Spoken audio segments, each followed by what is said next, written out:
નમસ્કાર, દૂરદર્શન સમાચારમાં આપનું સ્વાગત છે. જોઈએ અત્યાર સુધીના સમાચાર. વિમુદ્રીકરણને દિલથી ટેકો આપનાર જનતાનો આભાર મન કી બાત વડે પ્રધાનમંત્રીએ માન્યો ત્યારે મોટી રકમનું ચલણ એકાએક પાછું ખેંચી લેવા પાછળ રહેલું તેમનું ગણિત જનમાનસમાં ખુલાસાભેર બેઠું હતું. તેમણે કહ્યું કે 125 કરોડ દેશવાસીઓનો ટેકો હોવાથી કાળા નાણાં સામેની લડાઈ પડતી મૂકવાનો સવાલ જ નથી.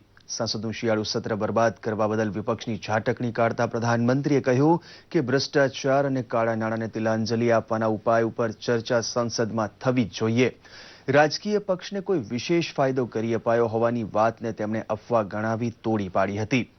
આઝાદી પછી લાંબો ગાળો સત્તા ભોગવી ચૂકેલા પક્ષ પણ ભ્રષ્ટાચાર સામે બાથ ભીડવા કદી તૈયાર નહોતા તેવો અફસોસ વ્યક્ત કરતા પ્રધાનમંત્રીએ ચોખવટ કરવી પડી કે રોકડ ઉપાડ અને નોટ જમા કરવા માટેના નિયમ જનસગવડ બદલતા રહ્યા છીએ, માટે વિપક્ષને તેમાં ટીકા કરવાની તક મળી છે.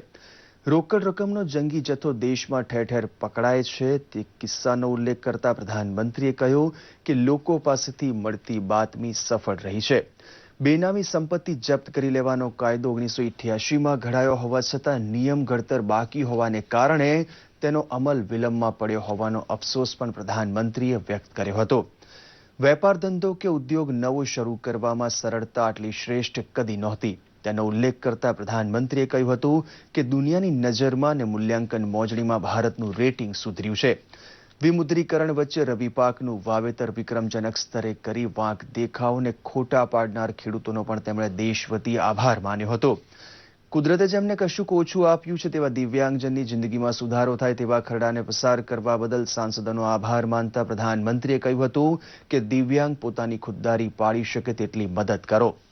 વિશ્વકપ જીતવા બદલ જુનિયર હોકી ટીમ અને ક્રિકેટ ટીમના વખાણ કરતા તેમણે દેશનું નામ રોશન કરનાર ખેલાડીઓની પીઠ થાબડી હતી. ભાજપ માટે આદર્શ નેતા અટલજીનો જન્મદિવસ અને પંડિત મદન મોહન માલવીયાની જન્મ જયંતિ જેવા શુકનવંતા દિવસે પોતાના મનમાં રમતી વાત દેશને કરવાનો નોખો હરખ પ્રધાનમંત્રીના શબ્દોમાં વ્યક્ત થતો હોવાનો અનુભવ ભારતે કર્યો હતો.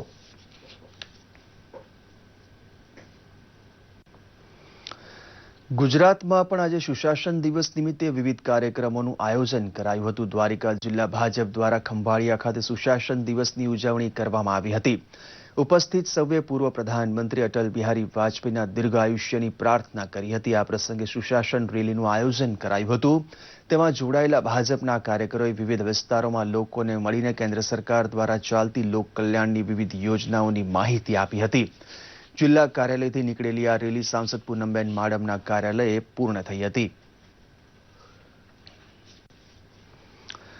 સાબરકાંઠા તાલુકામાં પણ પૂર્વ પ્રધાનમંત્રી અટલ બિહારી વાજપેયીના જન્મદિન નિમિત્તે સુશાસન દિવસની ઉજવણી કરવામાં આવી હતી. ઈડર ખાતે યોજાયેલા કાર્યક્રમમાં શહેર ભાજપ તેમજ તાલુકા ભાજપ તથા નરેન્દ્ર મોદી વિચાર મંચના કાર્યકરો ઉપસ્થિત રહ્યા હતા. સૌએ વાજપેયીજીના દીર્ઘાયુષ્ય માટે પ્રાર્થના કરી હતી. બાદમાં સુશાસન રેલી યોજાઈ હતી. પક્ષ અગ્રણીઓ દ્વારા ઈડરની સિવિલ હોસ્પિટલમાં ગરીબ દર્દીઓને ફ્રૂટ વિતરણ કરવામાં આવ્યું હતું. આ વર્ષે યોજાનારી વાઇબ્રન્ટ ગુજરાત ગ્લોબલ ઇન્વેસ્ટર્સ સમિટમાં એક વિશેષ કાર્યક્રમ યોજાશે. દેશમાં સૌપ્રથમ વખત નોબેલ પારિતોષિક વિજેતાઓ સાથે ચર્ચા સત્ર સાયન્સ સિટીમાં યોજાશે. તે વિશે રાજ્ય સરકારના મુખ્ય સચિવ JN સિંઘ તથા વિજ્ઞાન અને ટેકનોલોજી વિભાગના મુખ્ય સચિવ ધનંજય દ્વિવેદીએ આજે સાયન્સ સિટી ખાતે પત્રકાર પરિષદ સંબોધી હતી. દ્વિવેદીએ જણાવ્યું હતું કે આ પ્રદર્શન ભારતમાં પ્રથમ વખત યોજાશે. રાજ્યના વિદ્યાર્થીઓ તથા ઉદ્યોગ જગતના અગ્રણીઓને વૈજ્ઞાનિકોના જ્ઞાનનો લાભ મળશે. 5 સપ્તાહ સુધી ચાલનારા નોબેલ પ્રાઇઝ સિરીઝ અને એક્ઝિબિશન સિરીઝના કાર્યક્રમમાં વિદેશના નોબેલ પારિતોષિક વિજેતાઓ સાથે ભારતમાં જન્મેલા ડોક્ટર વેંકટરામન કૃષ્ણ તથા ડોક્ટર રામકૃષ્ણ અનહદ પણ ઉપસ્થિત રહેશે. દેશ અને દુનિયા સહિત ગુજરાતમાં પણ આજે પ્રભુ ઈસુ ખ્રિસ્તના જન્મદિન નાતાલની ખ્રિસ્તી સમુદાય દ્વારા ધાર્મિક શ્રદ્ધા અને ઉત્સાહપૂર્વક ઉજવણી થઈ રહી છે. ભાવનગરમાં વસતા ખ્રિસ્તી ભાઈ બહેનોએ ગઈ મધરાતે ચર્ચમાં સામૂહિક પ્રાર્થના કરી હતી. આ ઉજવણીમાં અબાલ વૃદ્ધ સૌ કોઈ જોડાયા હતા. ચર્ચને રંગબેરંગી રોશનીથી સજાવવામાં આવ્યું હતું. બાળકોએ પ્રભુ ઈસુ ખ્રિસ્તના જન્મનો પ્રસંગ રજૂ કર્યો હતો.